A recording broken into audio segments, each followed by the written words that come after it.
हे so welcome. आज हम लोग डिस्कशन करने वाले हैं मेंडेलियन जेनेटिक्स। पहले देखेंगे जेनेटिक्स क्या होता है, देन उसकी हिस्ट्री, मेंडल की थोड़ी सी हिस्ट्री देखेंगे। उसके बाद उनके एक्सपेरिमेंट, उन्होंने क्या क्या किया था, कैसे किया था, क्यों किया था, वो सब देखेंगे। देन उसके बाद देखेंगे monohybrid cross, dihybrid cross, trihybrid cross and उनके लॉज, जैसे कि law of dominance, segregation and independent assortment. So copy pen ले लो, चलते हैं मेंडेलियन जेनेटिक्स की तरफ। So today we are going to discuss about the Mendelian genetics, the most important and the most basics part of the genetics. So जो कि सबने पहले तो पढ़ा ही होगा बीएससी में, 12th में। जेनेटिक्स का बेस होता है study of gene and heredity, जिसको बोलते हैं जेनेटिक्स।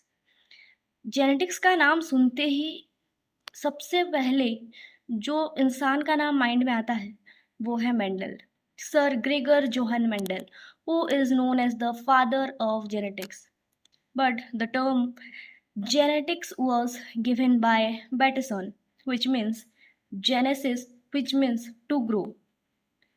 So जेनेटिक्स में स्टार्ट करने से पहले पहले थोड़ा सा जान लेते हैं मेंडल के बारे में।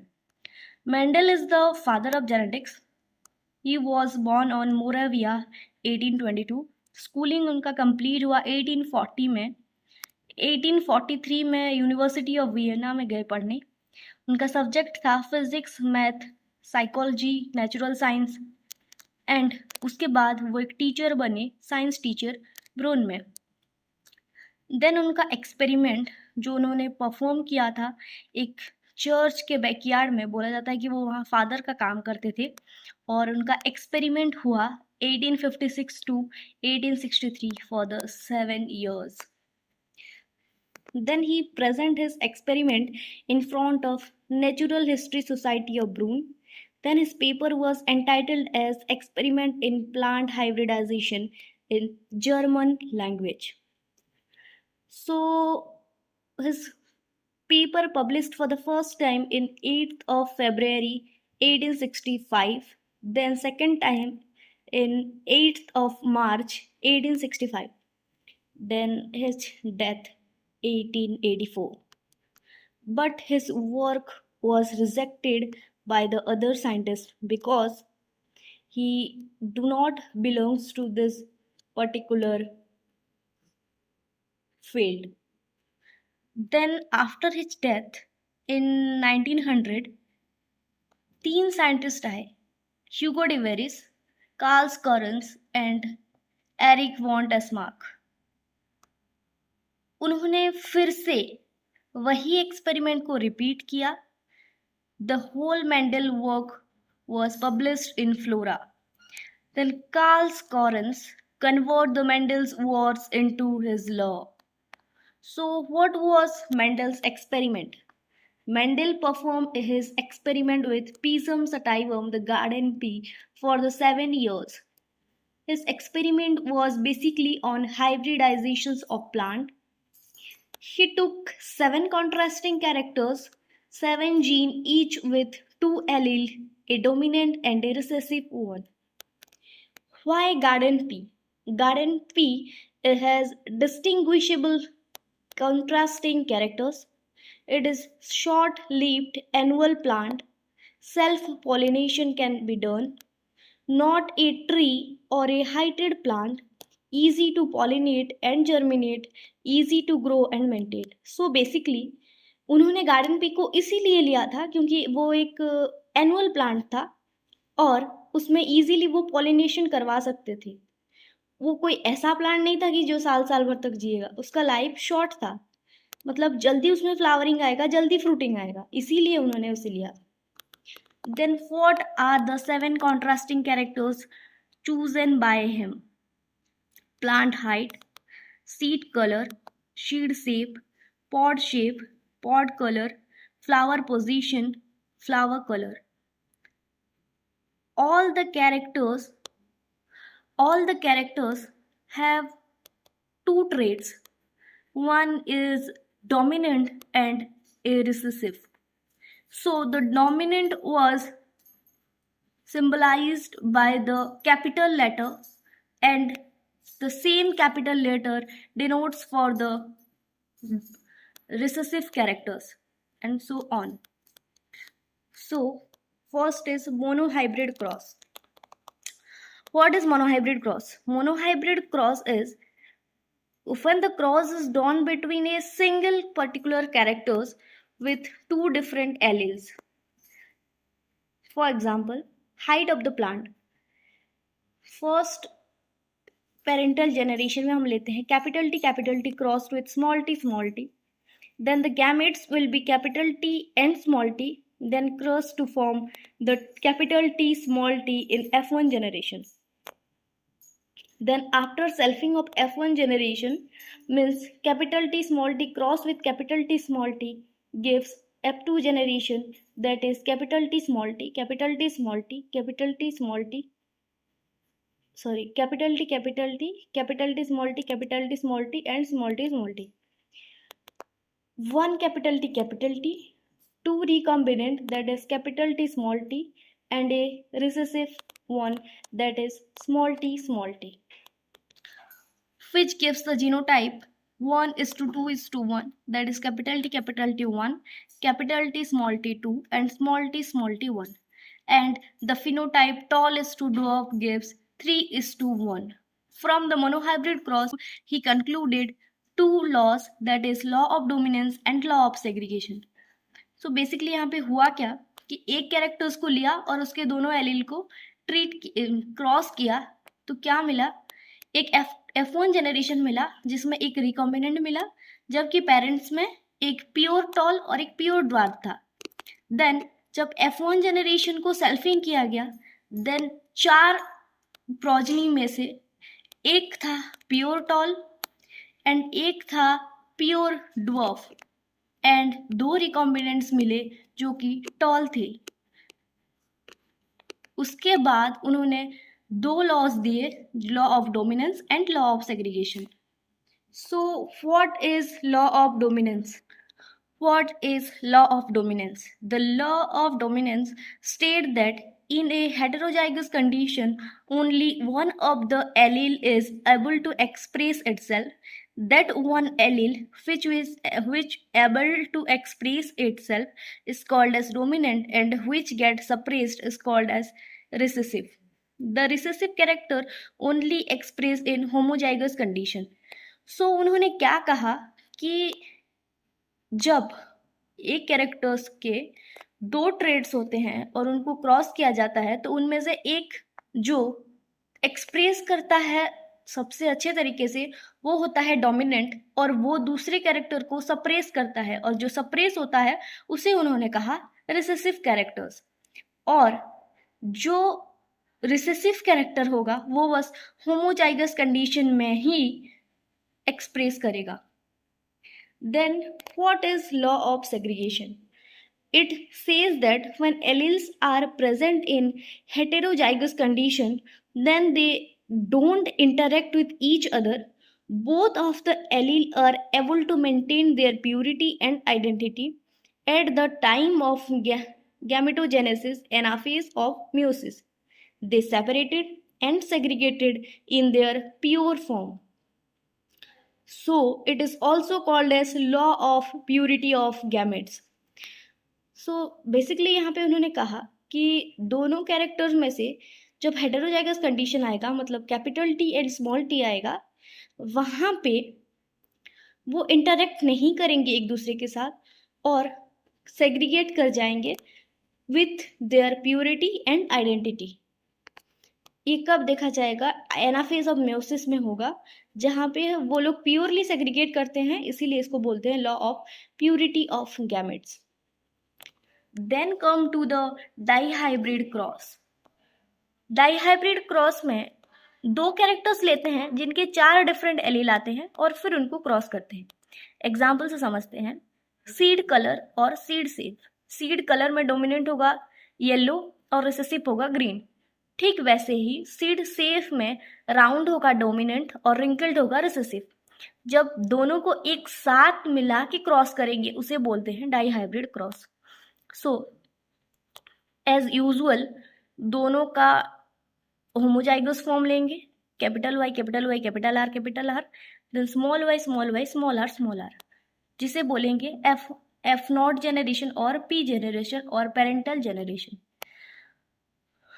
देन उसमें से गैमेट्स निकालेंगे। गैमेट्स कैसे बनता है, होमोजाइगस कंडीशन में है तो वाई आएगा और आर आएगा, इधर से स्मॉल वाई स्मॉल आर आएगा, दोनों का गैमेट्स बना। फिर फ्यूजन होगा और F1 जेनरेशन मिलेगा। यहाँ पे कैपिटल वाई स्मॉल वाई आएगा, कैपिटल आर स्मॉल आर आएगा, तो बना capital Y capital R small R F1 generation. यहाँ पे क्या देखने को मिलेगा, डोमिनेंट कैरेक्टर्स यहाँ पे एक्सप्रेस होंगे क्योंकि हेटेरोजाइगस कंडीशन है। So yellow and round seed देखने को मिलेंगे। देन सेल्फिंग मतलब उसी से क्रॉस करवाएंगे, जो F1 जेनरेशन में मिला है उसी का मेल लेके उसी के फीमेल के साथ क्रॉस करेंगे। So capital Y capital R small R crossed with capital Y capital R small R. Gametes कैसे बनाएंगे, कैपिटल वाई के साथ स्मॉल आर आएगा, कैपिटल वाई के साथ कैपिटल आर आएगा, small Y capital R small R, same for the both. So दो ले रहे हैं इसलिए दोनों साइड में लेंगे और पुनेट स्क्वायर बोर्ड से चेकर बोर्ड से क्रॉस करके देखेंगे क्या क्या आएगा। Capital Y capital R capital R capital Y capital R small R आएगा। जैसे करते हैं वो तो आपको पता ही होगा। हर एक को एक के साथ क्रॉस करने के बाद जो रिजल्ट आएगा, फिनोटिपिक रेशियो क्या आएगा, yellow round is to yellow wrinkled is to green round is to green wrinkled. यहाँ पे y मतलब येलो, r मतलब राउंड, w मतलब रिंकल्ड और ग्रीन मतलब g मतलब ग्रीन। उसका रेशियो आएगा 9:3:3:1। You can count from the board also. Then from the dihybrid cross the genotypic ratio will be 1:2:1, 2:4:2, 1:2:1। So basically genotypic और फेनोटिपिक रेशियो पे होता क्या है, जब फेनोटिपिक रेशियो लेंगे डाइहाइब्रिड क्रॉस में, it is monohybrid cross is power 2, for trihybrid cross monohybrid cross power 3, same for the genotypic and phenotypic of both dihybrid tetrahybrid cross. He gives law of independent assortment from the dihybrid cross. What is law of independent assortment? He says that the allele of two different genes get sorted into gametes independently of one another. This would be present on different chromosomes. Different genes independently separate from one another during meiosis, but this is not applicable for linked gene. So उन्होंने ये कहा था कि जब दो different allele एक gene में होंगे तो वो सॉर्टेड करेंगे गैमेट में इंडिपेंडेंटली, किसी के साथ भी इंटरेक्ट नहीं करके इंडिपेंडेंटली असॉर्ट कर जाएंगे। बट ये तब तक पॉसिबल है जब तक दोनों डिफरेंट क्रोमोसोम पे प्रेजेंट हो। जब वो लोग पास पास प्रेजेंट होते हैं उनके बीच लिंकेज और क्रॉसिंग ओवर का कॉन्सेप्ट एप्लीकेबल हो जाता है। So it is not applicable for linked gene, जिसे हम आगे डिस्कशन करने वाले हैं। Then next come to try hybrid cross. So यहाँ पे भी 3 कॉन्ट्रास्टिंग कैरेक्टर्स लेंगे जिसके 6 ट्रेड्स आएंगे, stem height, seed shape, seed colour का एग्जांपल लेके समझते हैं।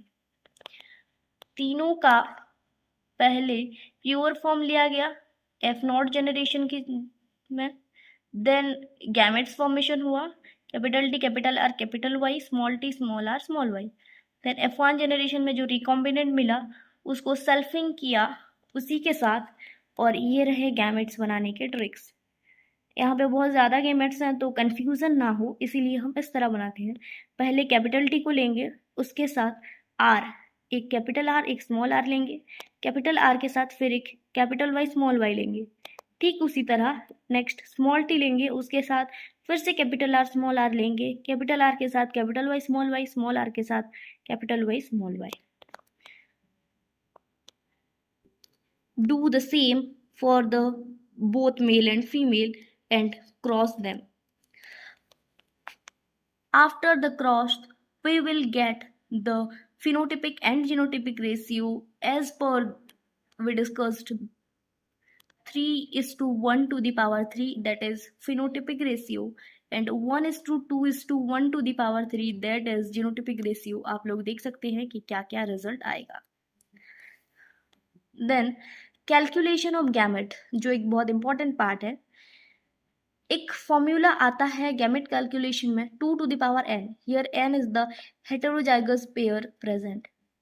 Capital A capital A capital B capital B 2 to the power 0 equal to 1. 1 ही गैमेट बनेगा यहाँ पे. ए बी एक ही गैमेट बना. For homozygous condition there is one gamete, one type of gamete.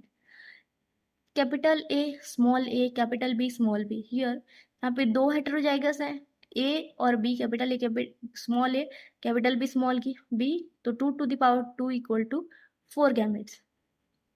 क्या क्या होंगे? A B capital A small A capital B small A small B. ठीक उसी तरह जब 3 होंगे, so 2 to the power 3 equal to 8 gametes. Last वाले में कैपिटल एम और कैपिटल आर को नहीं लिया जाएगा क्योंकि वो किस कंडीशन में है? होमोजाइगस कंडीशन में है.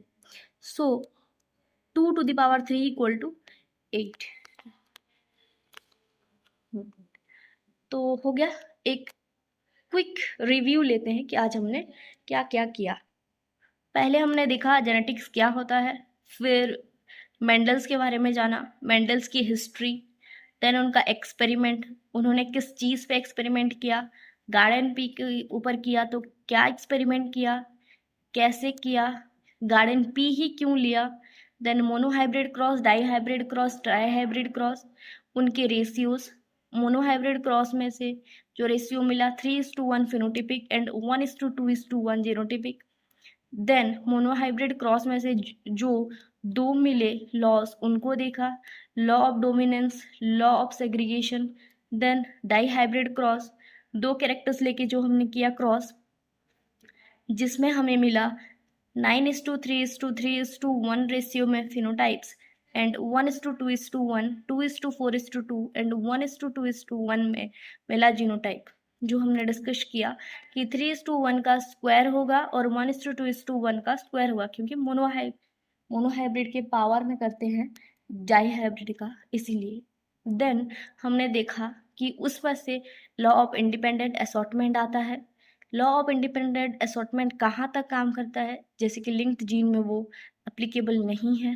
उसके बाद देखा ट्राई हाइब्रिड क्रॉस, उसका ratio monohybrid to the power 3. Then we will discuss how to calculate the number of gametes, which is really important for the competitive exams.